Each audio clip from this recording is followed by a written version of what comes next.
신대 한국 독립군의 백만 용사야, 조국의 부르심을 내가 아느냐. 삼천리 삼천만의 우리 동포들 건지어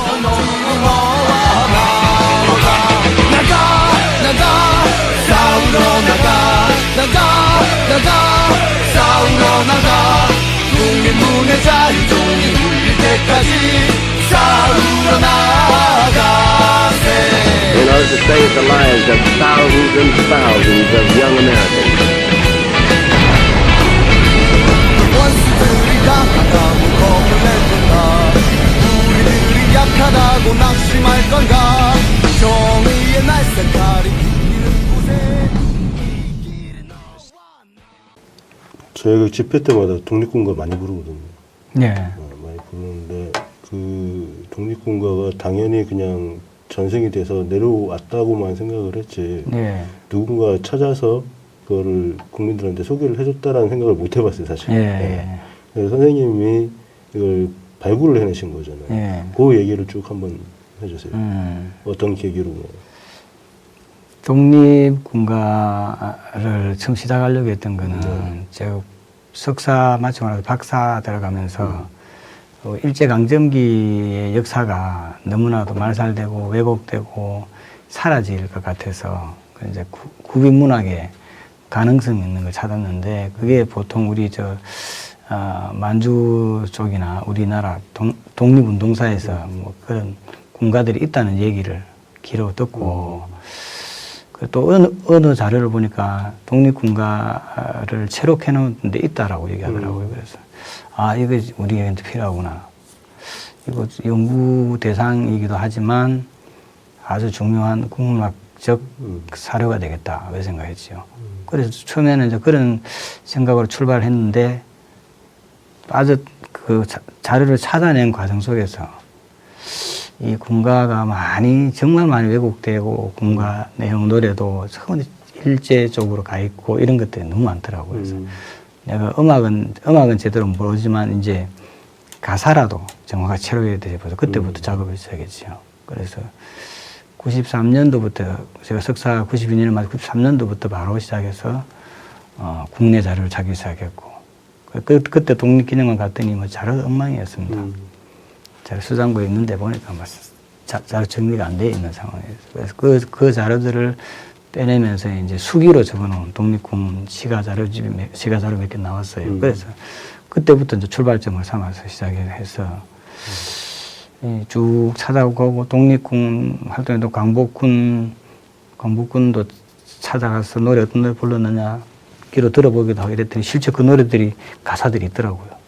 실제로 당시 이제 광복군으로 찾아갔죠. 계시던 분들을 찾아서. 예. 그래 일단은 부산 지역에 계신 분들만 찾아갔더니 이제 찾아가 했더니 자기 독립군 활동했고 초모강도 했더니 청산리전도 됐다는 사람들을 찾아가고 이런 노래 안 할 때만 그 노래 부르더라고요. 그 자리에서. 그래서 이게 그때만 있었다고 한다면 1920년대 뭐 뒤에도 계속 있었을 거다라는 가능성이 있죠. 그래서 이제 그런 사람들 찾아내는 과정 속에서 이분들의 삶이 너무 척박한 거예요. 독립군들의 삶이. 그래서 실제 독립군가를 지었던 한형석 씨라고 부산에 있었는데, 그분이 실제 광복군 군 악대에서 악보를 만드는 분입니다. 최초로. 그러니까 광복군 1지대가 2지대가 만든 분이란 말이에요. 그분 집에 갔더니 이제 아드님도 자기 아버지가 무슨 일을 했는지 모를 정도죠. 아버지가 얼마나 대단했는지 모른단 말이죠. 그래서 제가 이제 그 가서 아드님한테 얘기했더니, 아드님 우리 아버지가 했던 게 뭐 있다 했어요. 거기서 이제 독립군과 광복군 지대에서 썼던 체록했던 악보들을 다 입수했어요. 거기서 한 20곡 정도 입수하고, 이래고 30곡 국내에 모이다 보니까 또 한 400편 정도 모이게 됐죠. 한 10년 정도 모았는데. 10년 정도. 대단하시네. 그래서 이제 그 400편 가지고 이제 자료집을 묶어내서 책으로 낸 게 제가 98년도에 나오는 님 찾아가는 길이라고 하는 그 자료집을 내요. 거기에 이제 한 400곡 정도, 400개 정도 가사가 들어있죠. 그때부터 이제 독립군에 대한 연구 본격적으로 활성화되었고, 만주에도 있을 거라는 제보를 받고 만주에도 가고 뭐 만주 용정 이런 데도 가고 이렇게 했죠. 매번 여름 때 가서 뭐 그쪽에 만주 지역의 자료들을 찾고 그래서 이제 첫 번째 자료집이 나오고 나서 그 다음에 몇 년 뒤에 또 이제 만주 지역 독립군 가사를 또 채우겠죠. 그럼 만주 쪽에는 가면 뭐 도서관 같은 데를 가냐? 아니면 또 사람을 만나서 사람 만나야 되죠. 사람 만나가지고 한일가에 연구했던 분들 찾아가서 자료를 구해오고 이렇게. 근데 국내에서는 국내에 없는 자료들이나 또 북한과 비슷한 자료들 또 뭐 막 이런 자료들 잘 섞여 있어서 그것도 분류하고 만들어내는 작업이 힘들죠. 그래서 그런 것들이 이제 이 뭐 처음 시도하니까 말 그대로 뭐 혼자서 독립군처럼 해야 될 상황이니 자료를 정리하고 모으고 이러다 보니까 제가 하기를 거의 막 10년 정도 넘게 하게 됐죠. 그러니까 결국 이제 국문학이라고 하는 것은 뛰어다니면서 해야 되고 없는 걸 만들어내야 되는데 있는 걸 가지고 하기 받기는 쉬워요. 자료 뭐 있는 걸 가지고 하면 되는데 이거 없는 걸 새로 만들어내고 발굴하고 없는 자료를 기원해서 국문학사를 바르게 만들어야 되거든요. 그런데 실제 36년간에 우리가 일제식민지 빼앗겼지만 나는 우리 기층 민중들의 정신을 빼앗기지 않았다고 그렇게 출발했거든, 가정으로. 그런데 사다 보니 정말 안 빼앗겼더란 말이에요. 이 전부 다 항일 정신을 가지고 기층 민중들은 노래를 부르고 또 가사도 체록해놓고 일어났더란 말이에요. 그러면 결국 36년간에 위에 이제 정치적으로 뭐 빼앗겼을지 모르겠지만 기층 민중들의 삶 속에서는 빼앗기지 않았다는 끝까지 저항을 했다 이런 얘기죠. 단순히 그 당시에 노래 가사를 찾아낸 게 아니라 그 민족의 정신을 찾아내는 거죠. 그래서 그런 점에 제가 처음에는 그런 걸 갖고 출발하지 않았는데 하다 보니 이 정말 민족의 정신사 부분이 필요하다는 생각을 했죠. 또 하나 궁금한 게 우리가 지금 해방을 맞이한 지가 78년이 지났단 말이죠. 네. 그런데 여태까지 선생님께서 직접 이거 발굴해내기 전에 정부에서 이런 거를 발굴해서 보존하려고 했던 노력은 없었던 건가요? 전혀 없었죠. 그걸 제가 연구하면서 왜 이게 없었을까? 왜 사라졌을까? 굉장히 궁금증을 갖게 되는데 이건 결국, 정권의 헤게모니가 어디가 있는가에 따라서 다른 것 같아요. 광복군을 인정하지 않는 한국 정부가 들었었단 말이에요. 그죠? 그래서 오늘도 제가 이제 거기 광복군 이지대장 김학규 장군 아드님을 만났어요. 그래서 어머님이 오광침 여사인데 제가 깜짝 놀란 사실 오늘 들었어요. 정언을 들었는데 그분이 오광침 여사가 무슨 얘기를 하냐면 너희 아버지가 광복되고 나서 우리나라 왔단 말이에요. 왔는데 이 김학규라고 하는 분은 어쨌든 광복 거물인데 이 사람이 이제 한국군에 들어와야 했으니까 이승만이하고 이제 이범석하고 같이 있었으니 그래서 안두희라는 친구를 소개시켜 주더래요. 김학규 장관한테. 네. 그러면서 김학규 장관이 아주 의심 없이 이제 이제 김구가 있는 곳에 안내해주고 이렇게 했대요. 그러고서 얼마 뒤에 죽었단 말이에요, 김구가. 죽었는데 김구 암살 사건에 김학규 장관이 들어갔다는 거죠.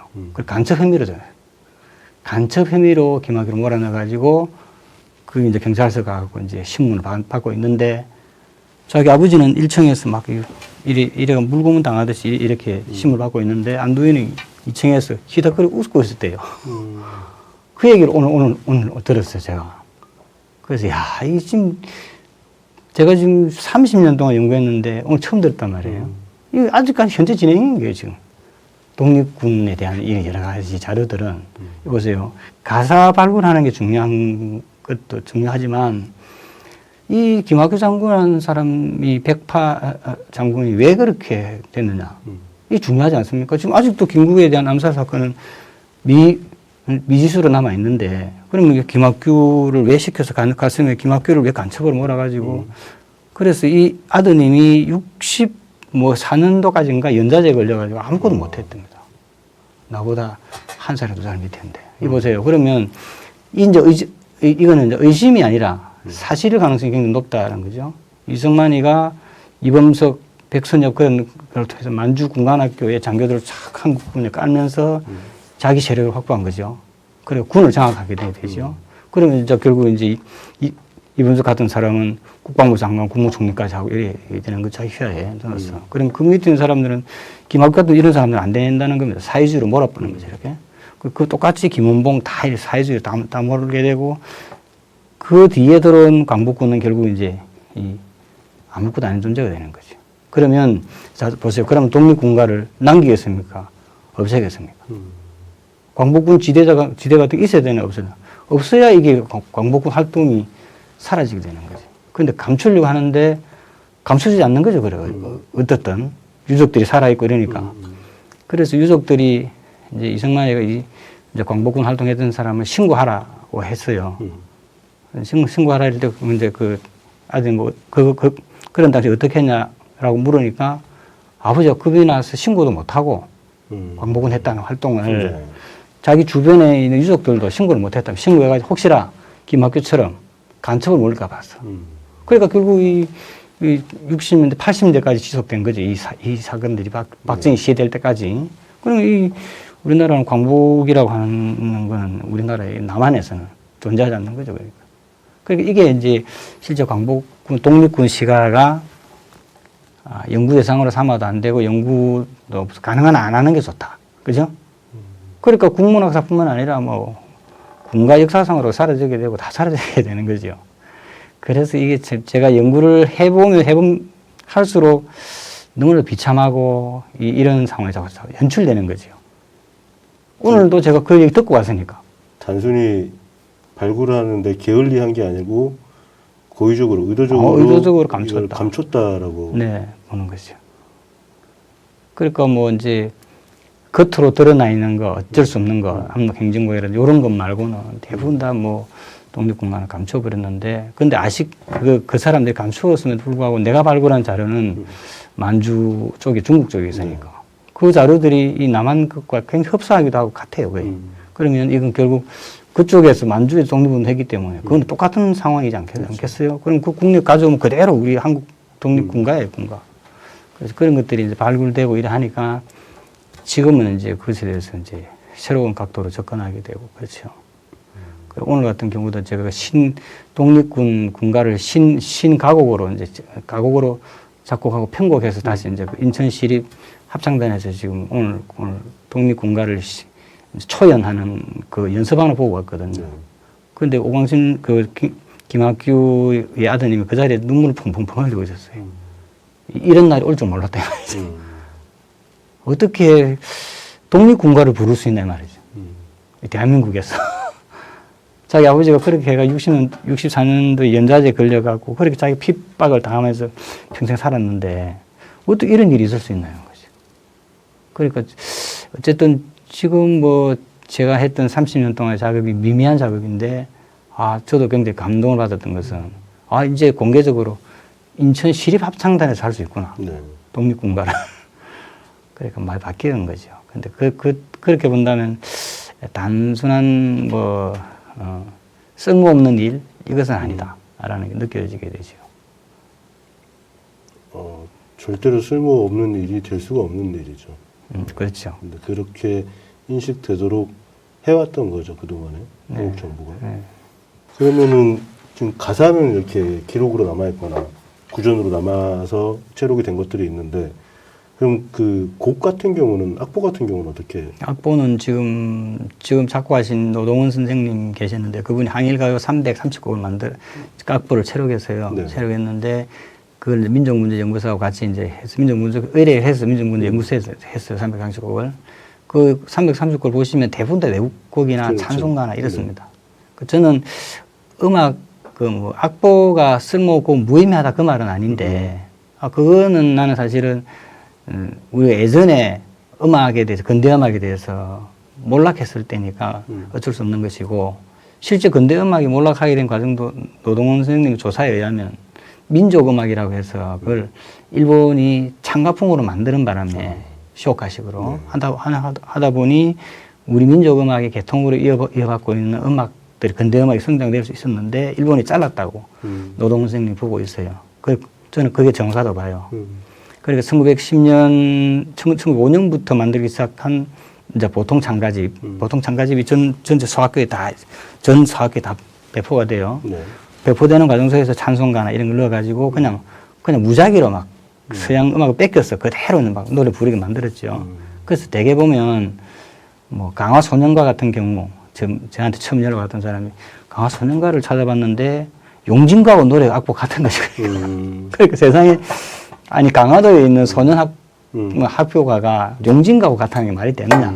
그래가 이제 저한테 문의가 온 거죠. 네. 그랬더니 그때는 악보를 할 수 없는 상황이기 때문에 그냥 악보에다가 노래 가사만 바꾸는 노가바가 많았다. 그래서 그런 경우이기 때문에 뭐 대부분 다 비슷비슷한 곡이었어요. 그래서 아마도 그랬을 것 같아요. 그냥 사람들한테 조금이라도 한 번이라도 들어본 적 있는 음악들 그렇죠. 네네. 그런 거를 그냥 쉽게. 개사를 해서 네. 그렇게 사용했을 확률이 되게 높을 것 같은. 그리고 예를 들면 우리나라 근대음악에서 굉장히 중요한 역할을 했던 김형중 같은 이런 사람이 이런 사람들의 음악적 활동을 막으면서 일본에 유학 갔다 온 다른 이제 홍남파나 이런 친구들을 이제 박아 넣어서 이제 민족음악의 뿌리를 민족음악하고 그 일본 음악하고 차이에 대해서는 제가 설명을 여기 하려면 너무 길기 때문에 어쨌든 차이는 있어요. 뽕짝 스타일이고 그리고 민족음악에서는 그 저변의 음의 박자가 차이가 있어요. 그 노동원 선생님도 지적했지만 저도 음악이 문외하지만 해보니까 그런 게 있더라고요. 어쨌든 민족음악은 우리의 호흡에 따라서 만들어지는 근대음악 서양 율격이에요. 그런데 여기서는 일본에서는 일본식 되어 있는 근대음악이에요.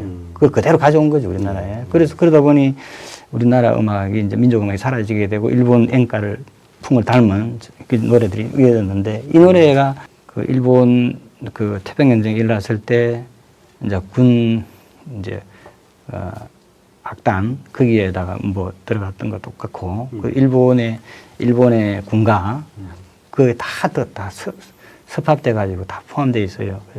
그래서 제가 이제 이 사실은 악보가 뭐 중요하지 않다라고 말하면 안 되겠지만 차라리 저는 이제 어떤 식으로 접근하려고 하냐면 그동안에 너무 악보에 너무 매몰되어서 내가 음악을 모르는데 너무 무지했다는 건 했지만 지금은 이제 이거 새로운 가곡으로 우리식으로 지금 음악하는 사람 많으니까 가사 있으니까 다시 우리의 리듬을 만들어서 K 그 독립군가를 만들면 어떨까?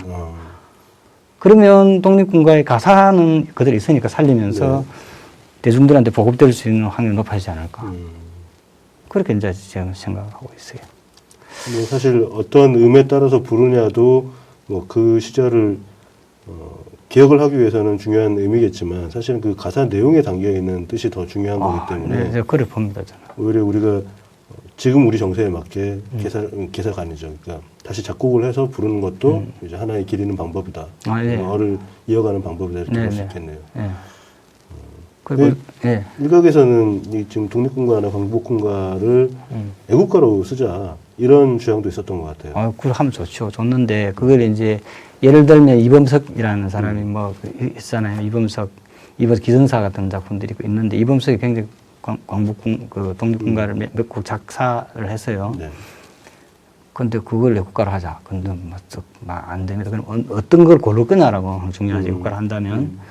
그래서 뭐 저는 압록과 행진곡 같은 경우가 굉장히 좋다 생각해요. 그걸 편곡해서 작곡해서 그런 것도 뭐 누가 일방적으로 정한 건 아니니까. 정한 거 아니죠. 그런 이제 논의 과정들이나 시민들이 같이 함께 할 수 있는 방법들을 찾아가는 것도 되게 의미 있는 작업일 것 같아요. 그 여러 곡을 만들어가지고 그 중에서 뭐 시민 공모전에 투표를 하든지 또 뭐 노래 가사 투표해서 예를 들면 뭐 애국가 국민 투표제 이런 거 한번 하면 어떨까요? 그렇죠.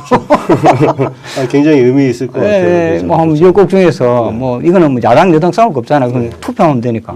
그래서 1분부터 10분까지 후보 만들어 놓고 들어보고 그러니까 젊은 친구들 취향이나 뭐 연세들 취향이나 좋은 거 하나 택해서 그것도 독립군가를 음악으로 작곡하고 편곡하는 것도 이제 가사는 안 해놓고 사람들한테 줘가지고 음악 하시는 분들한테 좋은 음악을 내는 사람에게 뭐 상을 준다든지 이렇게 해서 그래서 공모제 비슷하게 해서 한다면 독립군가도 좀 세련된 음악으로 나오지 않을까 생각됩니다. 개인적으로는 작품 편곡하는 것보다도 우리가 이제 애국가를 결정하거나 뭐 이런 선조들의 어를 지켜나감에 있어서 단순히 뭐 좋은 거를 택하자 이게 아니고 지금 뭐 단순히 요새 트렌드에 맞추자 이런 게 아니라 이런 작업을 하는 것 자체가 이 과정 자체가 굉장히 의미가 있을 거라고 생각이 되고 저는 그렇게 생각하는데 네. 모르겠습니다. 그건 뭐 많은 분들이 동의를 할 것 같습니다. 아, 근데 이제 그 저희가 이번 기획을 한 중요한 이유 중에 하나가 지난번에 선생님 뵀을 때 뭐 길게 얘기를 나누기도 했지만 지금 이제 78주기 이제 광복절을 맞이하면서 우리가 과연 독립을 했는가? 이게 다 그때 이제 그런 논의를 얘기를 많이 했었잖아요. 네네.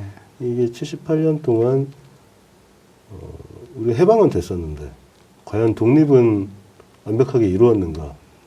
이제 뭐 도울 김용옥 선생님이 그런 말씀도 하셨고, 우리는 해방은 됐지만 독립을 한 적이 없다. 그거에 대해서 좀 이번 정부 들어서 조금 더 그런 느낌 많이 받고 있지 않나? 네, 그렇죠. 그거야 뭐 당연하고 지금 뭐 많이 받는 정도가 위험한 정도인데 그 뭐 우길기가 부산항에 나부끼는 이런 거는 도대체 있을 수 없는 일이고요. 그래서 이제 그 동안에 이 또 숨어서 고개 숙이고 있던 이 친일의 잔재들이 또 고개를 들지 않을까. 그것도 좀 문제이기도. 물론 지금까지 그 사람들 기죽고 사는 것도 아니고요. 네.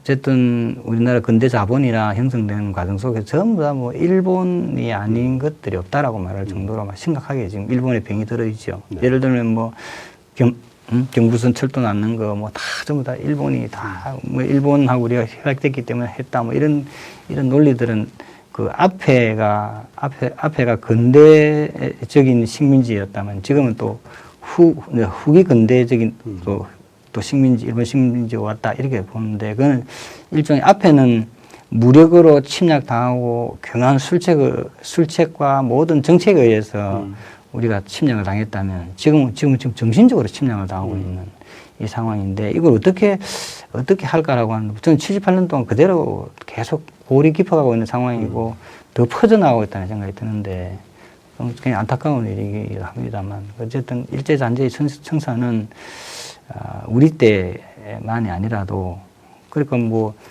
그 아버지 할아버지 때까지 가서 할아버지가 뭐 하신 분이었느냐 그런 거 물어봐야 되고 계속 끊임없이 질문하면서 그래 너 할아버지 그랬으니까 우리 너희 할아버지를 용서할 테니 우리 같이 좀 잘 지내보자 그러면 민족의 대화합이 이루어지지 않을까 하는 생각을 한다는 말이죠. 너는 뭐 잘못된 놈이 끝까지 잘못할 거야 이런 건 아닌 것 같고요. 그래서 오늘도 그 박재순이라고 있잖아. 박재순. 네. 박재순 을사오적이니까요. 거기에 손자가 굉장한 이 애국 투사였대요, 또. 이 보세요. 그렇죠. 할아버지의 그를 다시 탈각해가지고 민족을 위해서 이렇게 할아버지 잘못을 씻어내려고 하는 사람이 있단 말이에요. 그런 사람들 보고 너는 친일이야. 그건 말 안 되는 거죠. 그래서 친일에 대해서도 너무 떳떳하게 양심도 없이 행동하는 사람들에 대해서 경고도 주고 이런 이제 시민들의 자율적 참여와 또 시민들의 깨어있는 각성들이 결국 나라를 새롭게 만들어 나가지 않을까 생각을 해요. 이번에 제가 선생님 뵙고 가장 놀라운 점 중에 하나가 대부분은 친일의 잔재가 남아서 그 향수가 있는 사람들 아니면 일본에 굉장히 정말 친밀감을 느끼는 정서적인 일본인들 때문에 이제 우리가 이런 친일 청산이 제대로 안 되고 있다라고 생각을 해왔는데 저희가 이제 오랫동안 고민을 했던 게 이게 과연 일본에 친한 한국 사람들일까 아니면 오리지널 일본인들이 아직도 남아서 대한민국을 좌우하고 있지 않을까 이런 고민들을 했었거든요. 그러니까 해방 이후에 일본으로 돌아가지 않은 말 그대로 이건 뭐 노란 머리도 아니고 같은 검은 머리에 똑같이 생긴 사람들이 단순히 이제 이 사람들은 자기 이름 바꾸고 한국어만 하면은 누구도 이게 일본 사람인지 알아볼 수가 없으니까 이런 사람들이 뿌리를 내리고 당시 갖고 있었던 자본력이라든지 지식을 가지고 뿌리를 내리고 그 2대 3대가 지금 대한민국을 지배하고 있지 않나 이런 의심을 강력하게 하고 있는데 네. 마침 선생님도 그런 얘기를 하셔가지고 네, 그렇죠. 지금 그런 그때 뿌리 내리고 있는 거죠. 뭐 가까운 데서는 특정한 장소에서 뭐 대거 뭐 일본 세력들이 나타난다든지 그건 뭐 저도 창녕이라고 하는 데 내려가서 깜짝 놀란 것 중에 하나가요. 창녕 거기 넓은 땅들에 있었던 기록들이 다 있었는데 그 농장 주들이 전부 일본 사람이었단 말이에요. 네.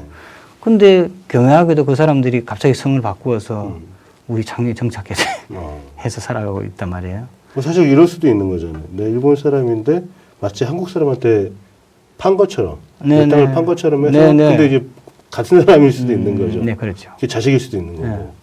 그래서 이제 그게 이제 왜 이런 사태가 생겼냐면 이제 이승만 재헌국회 때 토지 몰수 계획이 있었잖아요. 투표가. 네. 무상 몰수, 무상 분배. 음. 그다음에 무상 몰수, 유상 분배. 유상 몰수, 유상 분배. 유상 몰수, 무상 분배 네 가지 안이 있었어요. 네. 이것 중에 두 가지가 이제 우리 재헌국회에서 찬반 투표가 올랐어요. 하나가 뭐냐면 무상 몰수, 무상 분배. 또 하나는 유상 몰수, 유상 분배 이거예요. 이 두 가지가 나왔어요. 그럼 뭐를 택했느냐? 우리 재헌국회에서 유상 몰수, 유상 분배를 택했어요. 이게 무슨 얘기냐면, 야, 그럼 내가 땅 가지고 있으니까 나라가 사. 그러면 나라에 팔아먹었어요. 이 땅을 살 수 있는 사람 누구예요? 또 이놈밖에 없어요. 어느 놈이 그 땅을 손댈 수 있나요? 결국 이거는 쇼죠, 쇼 말하자면. 이 쇼가 농지 개혁이 안 되는 것 중에 하나고, 그것 때문에 일제시대 때 끊임없이 일어났던 소작쟁이는 또 똑같은 상황이 반복되고 있는 거죠. 그래서, 자, 그러면 일본 지주가 있었는데 내가 땅을 샀어요, 일본 사람. 네. 자기는 이의 부를 안 떠나고 싶은 거지요. 왜냐하면 내가 일제시대 때 말하기 전 장시개명을 다 했는데 나도 장시개명 했단 말이야. 그래서 나는 이제 다시 한국인을 받고 싶다라고 주위 사람 몇 명한테만 얘기해 뿌리면 그대로 딱 넘어가겠죠. 그 사람들이 지금 우리 뭐 토 세력, 뭐 토 외국 세력, 뭐 토착 외국 세력 이랬는데 그 사람들이 진짜 땅을 가지고 뿌리를 박은 이 세력들이죠. 이 토착 세력들이 장래에만 있겠네 말이죠. 그렇죠. 땅이 더 많은 곳에 곳곳에 뿌리를 내렸을 거란 말이에요. 그러면 향토사 연구자들이 찾아가 일일이 그걸 할 수 있었느냐. 이승만부터 해서 전부 다 보도연맹 뭐 해가지고 다 그 똑바른 사람들을 전부 다 죽이고 이래 했는 상황 속에서, 압제 속에서 유신 때까지 이어지는 이 상황 속에서 그 45년부터 유신까지 그랬더니 거의 뭐 몇 년이에요 이게. 똑같은 일제 식민지가 반복되고 있었는 70년 반 동안에 잘라고 치더라도. 그러면 이게 똑같은 상황이 반복되었다고 보는 거죠. 그래서 그게 일제에 의해서 당했을 때는 참 우리가 뭐 너무 치욕적이지만 이 조선인한테 당한 더 치욕적이고 또 일본이 이런 곳에 숨어 있다는 것도 모르게 하는 이 정권도 정말 치욕적이죠, 우리한테. 그럼 우리는 건강한 민주 시민으로 살아본 적이 없어요. 솔직히. 그래서 최근에 뭐 우리 뭐 민주화가 시대에 도래했니, 얘가 겨우 불과 뭐 우리 손꼽아 가지고 뭐 대통령 했던 사람 꼽아도 30년도 안 된단 말이에요. 그렇죠. 예? 이 30년도 안 되는 이 시간을 70년의 세월을 어떻게 깨부수냐고요. 그러니까 그대로 지금 계속 토착 세력, 섬에 있는 일본인들은 끊임없이 작당질을 하고 있고 또 일본과 연결해서 자금을 끌어와서 뭐 야쿠자 비슷하게 끌어와서 정치하고 막 이런 상황들이 돈 세탁하는 장소에 있다가 또 일본한테 가서 뭐 이렇게 했다가 이런 상황들이 지금 계속 반복되고 있죠. 가장 의심되는 것 중에 하나가 우리나라의 보수 정치 세력들은 그 굉장히 신기하게도 일본 극우하고 똑같은 주장을 한단 말이죠. 네, 그렇죠. 그렇게 되면은 일본의 극우라는 거는 이제 일본의 민족주의, 그 일본 보수주의를 상징을 하는 건데, 군국주의라든지 이런 걸 상징하는 건데, 이게 어떻게 우리나라 보수가 왜 일본 극우와 닮아 있는가? 그렇죠. 이 사람들은 정말 그 대한민국의 보수가 맞는가?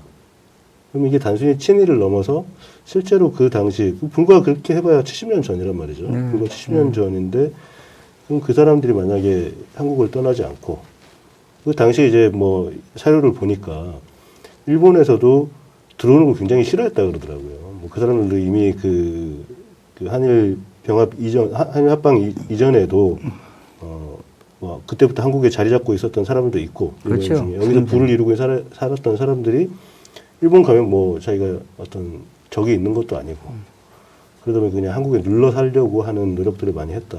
그 사람들이 성공적으로 자리를 잡았을 가능성이 굉장히 높고 특히 이승만 정권 때 그럼 뭐 메가더 같은 경우도 용인을 해버렸고 그렇죠. 그러다 보니까 지금 2세, 3세들이 아직도 대한민국을 지배하고 있다라고 봐도 이건 과언이 아닌 것 같다. 이건 너무 소설의 영역은 아니다. 이번 윤석열 정권에서는 그거를 더 이상 감추지 않고 아예 드러내놓고 우리가 빠르게 일본하러 가겠다. 일본하고 단순히 화해가 아니라 우리가 일본이 되겠다라고 하는 속내가 보이는 것 같아요. 그렇죠. 그래 그게 지금 이제 위험한 발상이 해요. 정말 위험한데 그래도 우리 힘을 내야 될 것은 그 표 차이가 얼마 나지 않는다. 아 그겁니다. 언제든 전복될 수 있다. 그렇죠. 아 그 가능성이 있죠. 실제 그건 굉장히 무서운 것이고 실제 요즘 대통령 지지율 보면 막 형편없이 떨어지고 있는 상황이잖아요. 그래서 극히 일부의 세력은 지금 그나마 우리나라에서 조금이라도 민주주의라고 하는 혜택을 맛본 사람들, 특히나 젊은 세대들, 이런 친구들은 깨어있는 가능성이 있을 수 있고요. 그러니까 제가 생각했던 독립이라고 하는 독립군들의 정신들이라고 하는 것이 좀 파급될 수 있는 가능성, 여지는 있다, 열려 있다라고 보고요. 또 그 촛불 집회 같은 경우도 굉장한 힘을 발휘하는 그런 또 시민 정신이 있다고 볼 때, 지금 현재 날고 뛰면서 제멋대로 용투림 부리고 있는 저런 행태가 얼마나 갈까?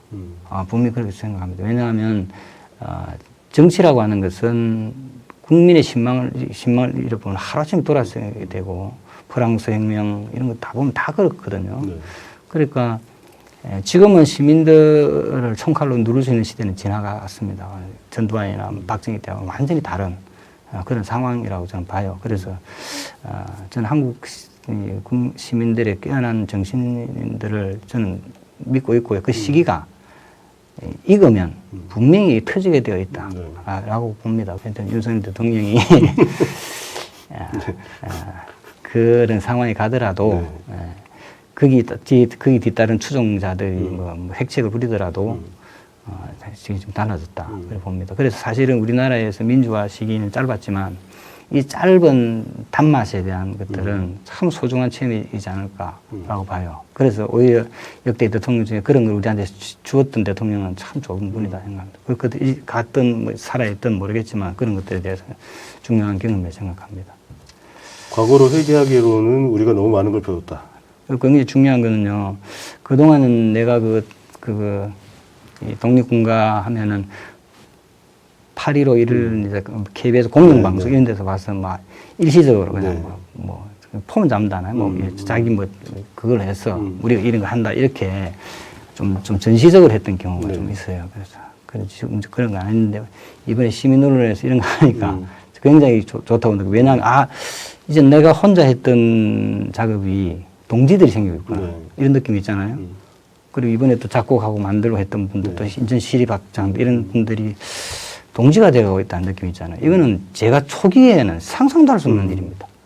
30년의 세월이 흐르고 나니 이제 바뀌고 있다는 게 지금 느껴지고 있죠. 그래서 저희는 오늘 이번 어저께 감동적인 좀 되죠. 노력해 오신 것들이 어떻게든 이제 사람들이 느끼는 거죠, 같이. 네, 그렇죠. 선생님 준비해 오셨던 것들이 이제 결실을 맺는 아직 결실이라고 하긴 그렇지만 그 과정에 그 꾸준하게 지금 해오신 것들에 대한 동의를 하시는 분들이 계속 생기는 거고 저희도 그 중에 하나가 돼서 그러니까 이제 우리가 지금 78년이 지났지만 아직도 제대로 독립하지 못한 부분에 대해서 대다수의 시민들은 저희가 알고 있는 것들도 대부분 모르잖아요. 모르죠. 그런 얘기들을 해 나가야 되지 않나. 그리고 이걸 찾아내야 되지 않나. 또 다른 아마 이제 100주년 되려면 22년 남았으니까 살아있을지 모르겠는데 열심히 건강관리해서 그 22년 동안은 우리가 100주년이 되기 전까지는 이걸 정리를 해서 우리 대한민국의 시민으로서 정체성을 바로 잡고 우리 역사도 바로 잡는 그런 노력이 있었으면 좋겠습니다. 저희도 함께 하겠습니다. 광복되면서 잘못 끼었던 단추가 이제 저는 이 단추지만 좀 첫 단추가 잘 깨졌다는 생각해요. 그래서 그 희망적이라고 보고 있습니다. 어쨌든 불러주셔서 고맙습니다. 감사합니다. 멀리서 오셨는데. 감사합니다. 인간 존중, 가치 창조라는 경영이념을 바탕으로 대한민국 제약산업의 트렌드를 이끌고 있는 회사입니다. 한미약품은 제약산업의 미래입니다.